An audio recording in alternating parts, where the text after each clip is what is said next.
সুপ্রিয় শিক্ষার্থীবৃন্দ, আশা রাখি তোমরা প্রত্যেকেই ভালো আছো, নিরাপদে আছো।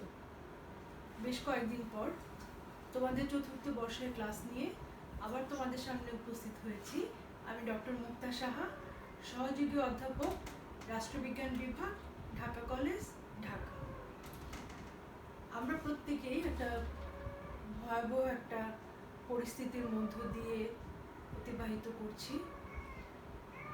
তবে আমরা খুবই আশাবাদী যে অতি শীঘ্রই হয়তো আমরা আবার স্বাভাবিক জীবনে, স্বাভাবিক শিক্ষা কার্যক্রমে ফেরত আসব।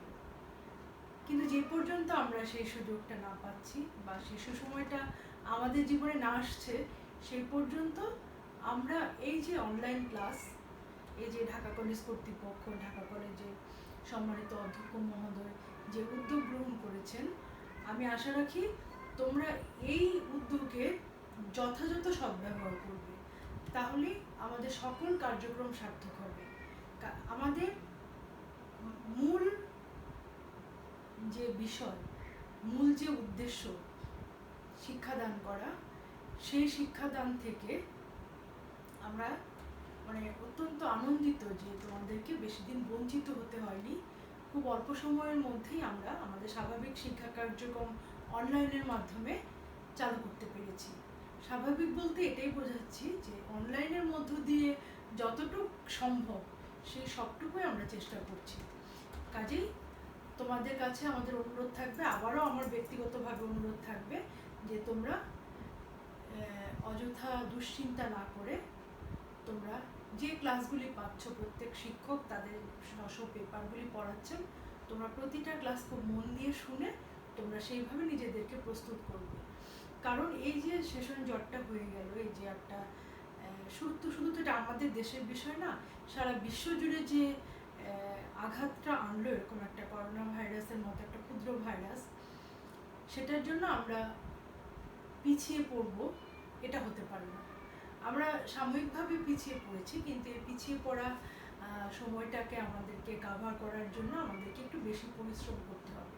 কাজে আমি যে বার্তাটার জন্য এই কয়েকটা কথা বললাম সেটা হলো, হয়তো শিক্ষা কার্যক্রম শুরু হওয়ার সঙ্গে সঙ্গেই খুব অল্প সময়ের মধ্যে তোমাদেরকে তোমাদের পরীক্ষায় বসতে হবে।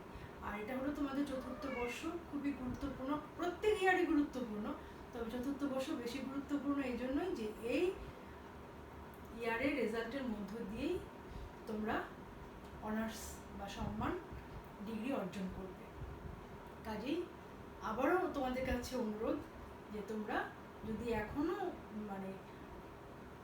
শুরু করতে না পারো বা মনে করো যে যতটুকু শুরু করা দরকার পড়াশোনা ততটুকু করতে পারোনি, আমার এই বক্তব্য শুনে তোমরা যদি উৎসাহিত হও এবং নিজেদেরকে মনে করো যে না, ম্যাডামের কথাগুলি মেনে চললে আমাদের উপকার হবে, তাহলে আমি আশা করব তোমরা প্রত্যেকেই আমার কথা খুব মন দিয়ে শুনে এই শোনা বিষয়গুলোকে কাজে লাগাবে এবং তোমরা এই উপকারটুকু গ্রহণ করবে। তো শুরু করছি। তোমরা সবাই জানো যে আমি যে পেপারটা পড়াই সেটা হলো ফরেন রিলেশনস অফ বাংলাদেশ।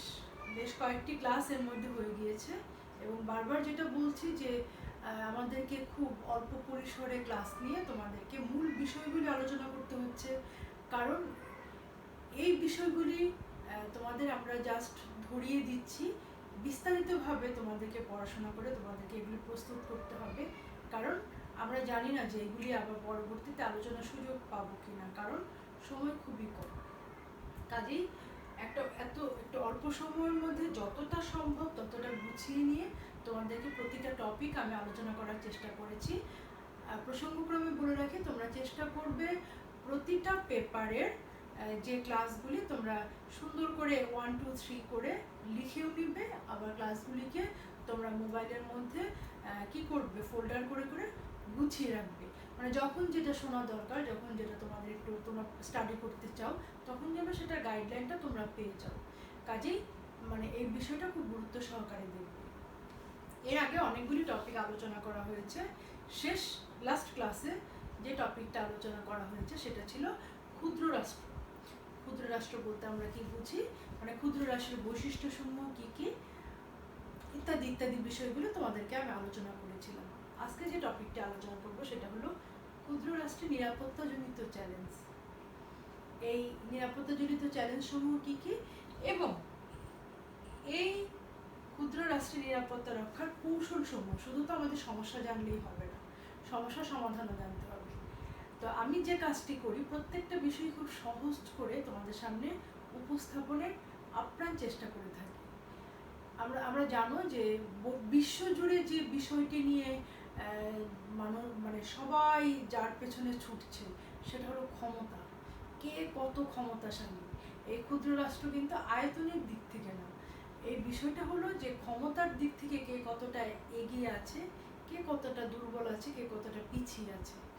সাধারণ যদি একটা উদাহরণ দেই, যে একটা মানুষ, একটা ব্যক্তির যে তোমার যে ব্যক্তির যে বিভিন্ন বৈশিষ্ট্য থাকে, তার চারিত্রিক বিভিন্ন সক্ষমতা অক্ষমতা বিভিন্ন কিছু নিয়ে একটা ব্যক্তি হয়। তো কিছু ব্যক্তিকে আমরা বলি খুব পার্সোনালিটি সম্পন্ন বা ব্যক্তিত্ববান, আর কিছু মানুষকে বলি আমরা ব্যক্তিত্বহীন। যারা ব্যক্তিত্ববান তাদেরকে আমরা সম্মান করি, তাদের সঙ্গে আমরা কথা বলতে অনেকবার ভাবি, এবং ইত্যাদি ইত্যাদি অনেক কিছু। আর উল্টো দিকে যারা আছে তাদেরকে আমরা খুব হেয় চোখে দেখি এবং সম্মানের উল্টোটা করি, ইত্যাদি ইত্যাদি। তাহলে এটা দিয়ে আমি যেটা বোঝাতে চাচ্ছি, যে সেটা হলো যে এই যে ক্ষুদ্র রাষ্ট্র, এই ক্ষুদ্র রাষ্ট্রগুলি ক্ষমতার দিক থেকে পিছিয়ে আছে, তাদের নানাবিধ চ্যালেঞ্জের মধ্য দিয়ে যেতে হচ্ছে। তো এই চ্যালেঞ্জগুলিকে মোকাবেলা করে, তাহলে ক্ষুদ্র রাষ্ট্রের কোনো মানে নিজস্বতা থাকবে না? অবশ্যই থাকবে। একটা ক্ষুদ্র রাষ্ট্র একটা ক্ষমতাশালী রাষ্ট্রের সঙ্গে মানে পাল্লা দিয়ে চলতে পারে যদি তার সেই মানে কারিশমাটা থাকে, যদি সেই কূটনৈতিক দক্ষতা, পররাষ্ট্রনীতির দক্ষতা ইত্যাদি বিষয়গুলি তারা যদি খুব সুন্দর করে বুঝে স্টেপগুলি ফেলে, তারা অবশ্যই বিভিন্নভাবে তাদের রাষ্ট্রকে অল্প সময়ের মধ্যেই একটা সম্মানজনক একটা অবস্থায় নিয়ে যেতে পারে। তো আমরা দেখি ক্ষুদ্র রাষ্ট্রের নিরাপত্তাজনিত চ্যালেঞ্জ সমূহ কী কী। এই নিরাপত্তাজনিত চ্যালেঞ্জগুলোকে 3 ভাগে ভাগ করা হয়েছে। একটা হলো অভ্যন্তরীণ চ্যালেঞ্জ, একটা হলো বহিঃ চ্যালেঞ্জ, আর হলো বৈশ্বিক চ্যালেঞ্জ। সেটা হলো যে দেখো দুর্বল রাষ্ট্রের মধ্যে কি হয়, তোমাদেরকে গত ক্লাসে বলেছি যে ওই বৈশিষ্ট্যগুলো যদি তোমরা খুব ভালো করে পড়ে থাকো, তাহলে এই আলোচনার বেশিরভাগ জিনিসই ওই বৈশিষ্ট্যের মধ্য থেকে চলে আসবে। যেমন অভ্যন্তরীণ চ্যালেঞ্জের মধ্যে দেখো, দুর্বল অর্থনৈতিক অবকাঠামো, অসুস্থ রাজনীতিতে সামরিক হস্তক্ষেপ, দারিদ্র, পরিবেশগত চ্যালেঞ্জ। এই বিষয়গুলি ক্ষুদ্র রাষ্ট্রের বৈশিষ্ট্যের মধ্যেও আমরা দেখেছি, আমরা অভ্যন্তরীণ চ্যালেঞ্জের মধ্যেও দেখতে পাচ্ছি যে অর্থনৈতিক অবকাঠামো মানে অর্থনীতি কি একটা রাষ্ট্রের মূল চালিকা শক্তি। মানে অর্থনীতির চাকা যদি সচল থাকে, অর্থনৈতিকভাবে আমরা যদি নিজেরা যদি স্বাবলম্বী থাকি, তাহলে অনেক বিষয়ে আমাদের সমস্যার সমাধান হয়ে যায়। কিন্তু যখন আমরা নিজেদের অর্থনীতির চাহিদা পূরণ না করে অন্য রাষ্ট্রের উপর আমাদেরকে নির্ভরশীল হতে হয়, তখনই আমাদের মানে দুর্বলতাটা প্রকাশ পায়। তো এরকম হলো অসুস্থ রাজনীতি। যখন একটা দেশের মধ্যে বিভিন্ন ধরনের সমস্যা বিরাজ করে, তখন রাজনীতির অঙ্গনটাও কেমন যেন একটু অসুস্থ হয়ে যায়, স্টেবল থাকে না। এরপরে সামরিক হস্তক্ষেপ। আমরা জানি যে সামরিক বাহিনী আমাদের নিরাপত্তা বিভিন্ন ধরনের প্রোটেকশন দিয়ে থাকে, কিন্তু এই সামরিক বাহিনী যখনই ক্ষমতা দখলে তাদের একটা চেষ্টা করে, তখনই আমরা একটু ভীত হয়ে যাই যে আমরা সামরিক হস্তক্ষেপটা চাই না। আমরা তাদেরকে তাদের মানে যে কারণে তাদের মানে উৎপত্তি বা যেভাবে তারা দেশকে প্রোটেক্ট করে থাকে, ওই মানে কার্যক্রমে তাদেরকে আমরা দেখতে মানে স্বাচ্ছন্দ্য বোধ করি। রাজনীতির মধ্যে তাদের হস্তক্ষেপটা আমাদের কাছে কাম্য নয়। এরপর হলো দরিদ্রতা, যেটা অর্থনৈতিক দুর্বলতা, দরিদ্রতা কাছাকাছি। এরপর হলো পরিবেশগত চ্যালেঞ্জ। পরিবেশগত চ্যালেঞ্জের মধ্যে যে একটা পরিবেশের মধ্যে কি থাকে, মনে করো যে আমাদের দেশের কথা যদি বলি, আমাদের এই মানে বিভিন্ন কিছু নিয়ে তো আমাদের চারপাশে সব কিছু নিয়েই আমাদের পরিবেশ। এই পরিবেশগত সমস্যার মধ্যে মনে করো যে বিভিন্ন ধরনের সমস্যা হতে পারে। সেটা হতে পারে মনে করো যে হঠাৎ করে আমাদের কোনো প্রাকৃতিক সমস্যা হতে পারে, সেটা হলো জলবায়ুগত সমস্যা হতে পারে, ঝড়, বন্যা ইত্যাদি ইত্যাদি বিভিন্ন ধরনের সমস্যা তৈরি করে আমাদের আমরা তো প্রতি বছরই প্রায় খরা, বন্যা, জলোচ্ছ্বাস ইত্যাদি বিভিন্ন ধরনের আমাদের দেশের বিভিন্ন এলাকাগুলি বিভিন্ন ধরনের সমস্যা সম্মুখীন হয়ে থাকে। তাহলে এটা হলো পরিবেশগত এক ধরনের চ্যালেঞ্জ। এরপরে কি দেখো, বহির চ্যালেঞ্জ, সার্বভৌমত্বের উপর হুমকি। যখন মানুষ দুর্বল থাকে, ওই যে যেটা বললাম প্রথমে, তখন তার মানে একটা রাষ্ট্রের সার্বভৌমত্ব হলো তার মানে অন্যতম একটা রাষ্ট্রের মূল ভিত্তি। সেই সার্বভৌমত্বের উপরও হুমকি আসতে পারে যখন রাষ্ট্রের দুর্বলতা প্রকাশ পায়। এরপরে পরিবেশগত বিপর্যয়, যেটা যে বললাম একটু আগেই, মানে পরিবেশের বিভিন্ন ধরনের বিপর্যয়ও কি করতে পারে, ক্ষুদ্র রাষ্ট্রের একটা বড় চ্যালেঞ্জ হয়ে দাঁড়ায়, সমস্যা হয়ে দাঁড়ায়। তারপর আদর্শগত হুমকি, প্রতিটা রাষ্ট্রের কিছু নিজস্বতা থাকে, সেটাই তাদের আদর্শ। কিছু রীতিনীতি থাকে, কিছু কি বলবো, সংস্কৃতিক কালচারাল কিছু ফেনোমেনন থাকে, ইত্যাদি ইত্যাদি সব কিছু মিলে তাদের একটা নিজস্ব পরিবেশ তৈরি হয়। সেই আদর্শগত বিষয়গুলিও হুমকির সম্মুখীন হয়ে যায় এই নিরাপত্তাজনিত কারণে। এরপর হলো বৈশ্বিক চ্যালেঞ্জ। বৈশ্বিক চ্যালেঞ্জের মধ্যে দেখো, মানব অস্তিত্বের নিরাপত্তা, সন্ত্রাসবাদ, পরিবেশগত নিরাপত্তা। মানব অস্তিত্বের নিয়ে বৈশ্বিক চ্যালেঞ্জের মধ্যে দেখো যে আমরা কি দেখি, যে আমরা দেখতে পাচ্ছি যে একটা বড় আন্তর্জাতিক সংগঠন, বিশ্বের সবচেয়ে বড় আন্তর্জাতিক সংগঠন জাতিসংঘ। এই জাতিসংঘ প্রতিষ্ঠার পর থেকে আমাদের কি হয়েছে, প্রথম বিশ্বযুদ্ধ, দ্বিতীয় বিশ্বযুদ্ধের পরে এই দেশকে মানে বিশ্বকে নিরাপত্তা এবং শান্তির একটা প্রতিশ্রুতি নিয়ে জাতিসংঘ তার যাত্রা শুরু করে।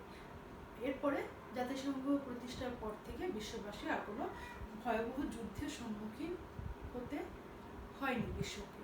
তাহলে তার মানে কি জাতিসংঘ যে মানে যে উদ্দেশ্য লক্ষ্য নিয়ে তাদের যাত্রা শুরু করেছিল সেটা সফল হয়েছিল না। অনেক উদ্দেশ্যই এখনো মুখ থুবড়ে পড়ে আছে। কারণ আমরা জানি যে এই জাতিসংঘ নিয়ে আলোচনা করতে গেলে আমাদের আরেকটা ক্লাস লাগবে। কারণ বিষয়টা হলো এরকম যে জাতিসংঘ একটা সংগঠন এবং প্রতিটা সংগঠন পরিচালনার জন্য কিছু অর্থের প্রয়োজন। এই অর্থ যোগান দিতে গিয়ে দেখো কিছু দেশ, ক্ষমতাশালী কিছু দেশ ম্যাক্সিমাম অর্থটা দিচ্ছে এবং আমাদের মতো তৃতীয় বিশ্বের দেশগুলো খুব যে মানে সদস্যপদ টিকিয়ে রাখার জন্য যে অর্থটা প্রয়োজন সেই অর্থটা দিয়ে সদস্যপদ টিকিয়ে আছে। ওখানে আরও দেখো ভেতরের কিছু অভ্যন্তরীণ বিষয় যেটা নাকি তোমরা একটু পর্যবেক্ষণ করলে জিনিসগুলো বুঝতে পারবে। 1945-এ 24 অক্টোবর জাতিসংঘ তার যাত্রা শুরু করে। আজ অবধি জাতিসংঘের নিরাপত্তা পরিষদের স্থায়ী সদস্য হিসেবে 5টি রয়ে গেছে, যুক্তরাষ্ট্র, যুক্তরাজ্য, রাশিয়া, চীন, ফ্রান্স। এরপরে দেখো কত রাষ্ট্র এই মানে হওয়ার জন্য, জাতিসংঘের স্থায়ী সদস্য হওয়ার জন্য আবেদন করেছে, কিন্তু ওই যে ভেটো ক্ষমতা সম্পন্ন রাষ্ট্রগুলি কারো না কারো বিপক্ষে যাবে। এই সব মানে কূটনৈতিক বিভিন্ন মানে চালের জন্য জাতিসংঘের এই নিরাপত্তা পরিষদের স্থায়ী সদস্য সংখ্যা আজ অবধি বৃদ্ধি পায়নি। আমরা জানি না ভবিষ্যতে কি হবে। এবং ওই গুটি কয়েক রাষ্ট্রই টোটাল এই জাতিসংঘ নামক সংগঠনটাকে পরিচালনা করছে। যেটা মূল কথা, এই জাতিসংঘের তোমরা দিকে তাকিয়ে দেখো, তাহলে যদি জাতিসংঘ তার সঠিক কার্যক্রমটা পরিচালনা করতে পারতো, তাহলে অনেক দেশই অন্যায়ভাবে অনেক দেশের উপর তাদের ক্ষমতার প্রভাব ছড়িয়ে দিচ্ছে, বিভিন্নভাবে আক্রমণ করছে, বিভিন্নভাবে অন্যায় করছে, কিন্তু মানে জাতিসংঘ তার যে পদক্ষেপটা গ্রহণ করা দরকার সেটা করতে পারছে না। তোমরা একটু সচেতন হলেই, আমি উদাহরণ দিলাম না, একটু সচেতন হলেই তোমরা জিনিসগুলি বুঝতে পারবে। তাহলে সেই বিষয়গুলি হলো, এখানেও কিন্তু ওই যে মানব অস্তিত্বের নিরাপত্তাটা চলে আসে। যখন একটা দেশ অতর্কিত আরেকটা দেশকে দুর্বল ভেবে অতর্কিতে হামলা করবে, তখন তো মানব অস্তিত্ব নিরাপত্তার সম্মুখীন হবে। সন্ত্রাসবাদ এই একই বিষয়। এরপরে পরিবেশগত নিরাপত্তা, পরিবেশগত বিষয় তো থেকেই যায়। যেমন যে এখন কি হচ্ছে যে বৈশ্বিক যে জলবায়ু একটা পরিবর্তন হচ্ছে, যে পরিবর্তনের ছাপ প্রতিটা দেশেই কম বেশি পড়ছে। মানে যেখানে বন্যা হওয়ার কথা না সেখানে বন্যা হয়ে যাচ্ছে, যেখানে খরা হওয়ার কথা না সেখানে খরা হয়ে যাচ্ছে। তাহলে এই সমস্যাগুলি আমরা ফাইন্ড আউট করলাম বা চিহ্নিত করলাম। এটা হলো ক্ষুদ্র রাষ্ট্রের নিরাপত্তাজনিত বিভিন্ন চ্যালেঞ্জ। দেখো মানে টাইটেলটা হলো চ্যালেঞ্জ, সমস্যা কিন্তু বলা হয়নি। সমস্যাকে যদি আমরা চ্যালেঞ্জ হিসেবে গ্রহণ করতে পারি তাহলেই কিন্তু আমরা সমাধানটা খুব সহজ হবে। ঠিক যেমনি ব্যক্তি জীবনের সমস্যা থাকবে, ব্যক্তি জীবনের সমস্যা যতদিন তুমি বেঁচে থাকবে ততদিন তোমাকে ফেস করতে হবে। এবং এটা আমরা আজকে থেকে একটা নতুন শিক্ষা গ্রহণ করি, আমরা সমস্যাটাকে সমস্যা না বলে আমরা চ্যালেঞ্জ বলবো, যে এটা আমার ব্যক্তি জীবনের চ্যালেঞ্জ, এটাকে আমার মোকাবেলা করতে হবে, এটা ওভারকাম করতে হবে যতটা সম্ভব। হয়তো সব চ্যালেঞ্জ আমরা সব কিছুর সমাধান পুরোপুরি পারবো না, কিন্তু এই আমি বলতে স্পিরিটটা খুব জরুরি, এই মনের শক্তিটা খুব জরুরি, যে সমস্যা থাকবে, চ্যালেঞ্জ থাকবে, এটা মোকাবেলা করে আমাদেরকে এগিয়ে যেতে হবে যতটা সম্ভব। তাহলে দেখি আমরা সেই ক্ষুদ্র রাষ্ট্রের নিরাপত্তা রক্ষার কৌশলসমূহ কী কী। পররাষ্ট্র নীতি, দক্ষ কূটনীতি, জোট নিরপেক্ষ আন্দোলন, আমি সংক্ষেপে নাম লিখেছি জায়গার জন্য, এবং নিরপেক্ষতা, খুব সংক্ষেপেই কয়েকটি বিষয়। আমি এটা আলোচনার আগে আরেকটা জিনিস বলে নেই, যে তোমাদের যদি প্রশ্ন থাকে যে ক্ষুদ্র রাষ্ট্র বলতে কি বুঝো, ক্ষুদ্র রাষ্ট্রের নিরাপত্তাজনিত চ্যালেঞ্জ এবং এ থেকে উত্তরণের বা রক্ষার কৌশলসমূহ কী কী, তাহলে কিন্তু তোমাদের অনেক বড় করে লিখতে হবে জিনিসগুলি। কাজেই তোমরা খুব বেশি পয়েন্টস এখানে অ্যাড করতে যাবে না। তাহলে বিষয়টা বোঝো, ক্ষুদ্র রাষ্ট্রের নিরাপত্তাজনিত চ্যালেঞ্জসমূহ এবং এটা কৌশল, মানে এই নিরাপত্তাজনিত চ্যালেঞ্জ রক্ষা করার কৌশলসমূহ, তাহলে কিন্তু অনেক বড় হয়ে গেল। আর ক্ষুদ্র রাষ্ট্র যদি উল্লেখ থাকে, ক্ষুদ্র রাষ্ট্র বলতে কি বুঝো, অথবা উল্লেখ নাও থাকে, মানে সরাসরি প্রশ্ন শুরু হয় ক্ষুদ্র রাষ্ট্রের নিরাপত্তাজনিত চ্যালেঞ্জসমূহ আলোচনা করা, তবুও কিন্তু তোমাদের ক্ষুদ্র রাষ্ট্র নিয়ে অল্প কিছু হলেও লিখতে হবে। যদি উল্লেখ করা থাকে তাহলে একটু বেশি লিখবে, রাষ্ট্রবিজ্ঞানীদের সংজ্ঞা সহ। আর যদি উল্লেখ না থাকে, একটা মাত্র রাষ্ট্রবিজ্ঞানের সংজ্ঞা দিয়ে সংক্ষেপে এটা আলোচনা করে আসবে, কিন্তু এটা লিখতেই হবে। এরপরে দেখো, চ্যালেঞ্জ এবং নিরাপত্তা রক্ষার কৌশলে দুটা বিষয় যদি আলোচনা করতে হয়, এই জন্য আমি খুব পয়েন্টস কমিয়ে নিয়েছি। এটাকে যখন তুমি ডিটেলসে পুরোটা লিখতে যাবে এবং একটা উপসংহার টানবে সমস্ত আলোচনার পরে, তখন কিন্তু আলোচনাটা অনেক বড় হয়ে যাবে আর সময় কভার করতে পারবে না। এজন্য আমি তোমাদেরকে প্রতি ক্লাসে মনে করিয়ে দিই যে তোমরা বুঝে যে একটা প্রশ্নের জন্য কতটুকু সময়, এবং এই প্রশ্নটা রেডি করে তোমরা যদি একটু পড়ে লিখে ফেলো, তাহলে তোমার একদম ফাইনাল প্রিপারেশন হয়ে গেল যে এই প্রশ্নটা তুমি শেষ করতে পারবে কিনা। আর যে কথাটা আমি তোমাদেরকে আরেকবার বলতে চাই, সেটা হলো যে প্রতিটা প্রশ্নের উত্তর শেষ করেই তোমাকে পরীক্ষা হল ত্যাগ করতে হবে। কারণ একটা প্রশ্ন যদি ছেড়ে দাও, আর একটা প্রশ্ন যদি অনেক ভালোও লিখো, তবু কিন্তু তোমরা নাম্বারে পিছিয়ে পড়বে। কারণ কাজে পরীক্ষার খাতায় তুমি যত বড় পণ্ডিতই হও, তুমি যদি খাতায় লিখতে না পারো, তুমি কিন্তু নাম্বার ক্যারি করতে পারবে না। তখন কি করতে হবে? আফসোস করতে হবে। কাজেই এই কাজটি আমি চাই না আমার কোনো ছাত্রের দ্বারা এই কাজটি হবে, কারণ আমার প্রতিটা ছাত্র বুদ্ধিমান এবং চৌকস, স্মার্ট। হ্যাঁ, ওকে। তাহলে তোমরা এটা মাথায় রেখে খুব বুদ্ধিমত্তার সাথে প্রশ্নগুলিকে তৈরি করবে এবং এগুলিকে মাথায় ধারণ করবে। খুব গল্পের মতো, খুবই মানে খুবই সহজ টপিক, এর চেয়ে সহজ টপিক আর হতে পারে না। তোমরা আজকে এই আলোচনার মধ্যে দিয়ে কালকে বসে পুরোটা লিখে ফেলবে, নোট করে ফেলবে, পরে তোমরা এটা রেডি করে ফেলবে, যেভাবে প্রশ্ন থাকবে সেভাবে উত্তর লিখবে। তাহলে আমরা দেখি পররাষ্ট্রনীতি, নিরাপত্তা রাখার কৌশল। পররাষ্ট্রনীতির ক্ষেত্রে যেটা গুরুত্বপূর্ণ, সেটা আমরা আমাদের দেশের পররাষ্ট্রনীতি আলোচনার ক্ষেত্রে বলেছি যে পররাষ্ট্রনীতি আমরা মেনটেন করব অবশ্যই প্রত্যেকটা দেশের, কারণ কোনো দেশই যত স্বয়ংসম্পূর্ণ হয়ে, যত সমৃদ্ধই হোক, যত শক্তিশালী হোক, বিশ্বের বুকে একা টিকে থাকতে পারে না।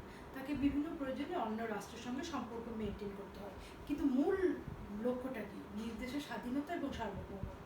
যেমন আমি তোমাদের উদাহরণ দিয়ে বুঝিয়েছি যে একজন মানুষ, হ্যাঁ, তুমি অনেকের সাথে বন্ধুত্ব রাখবে, কিন্তু তুমি তো একটা স্বতন্ত্র ব্যক্তি, তোমার একটা স্বতন্ত্র সত্তা আছে, এই সত্তাটাকে তোমার রেসপেক্ট করতে হবে।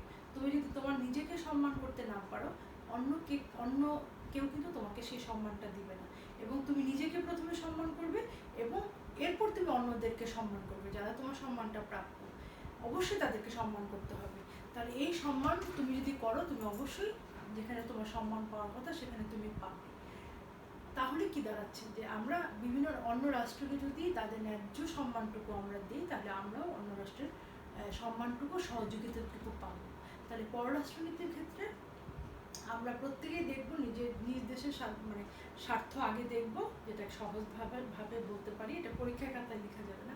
নিজ দেশের সব কিছু আমরা বজায় রেখে অন্য রাষ্ট্রের সাথে সম্পর্ক মেনটেন করে কীভাবে অন্য রাষ্ট্রের ভালো বিষয়গুলিকে আমাদের রাষ্ট্রে ইন্ট্রোডিউস করা যায়, সেটাই হলো আমাদের মূল লক্ষ্য। এরপরে দেখো দক্ষ কূটনীতি, এটা খুবই গুরুত্বপূর্ণ।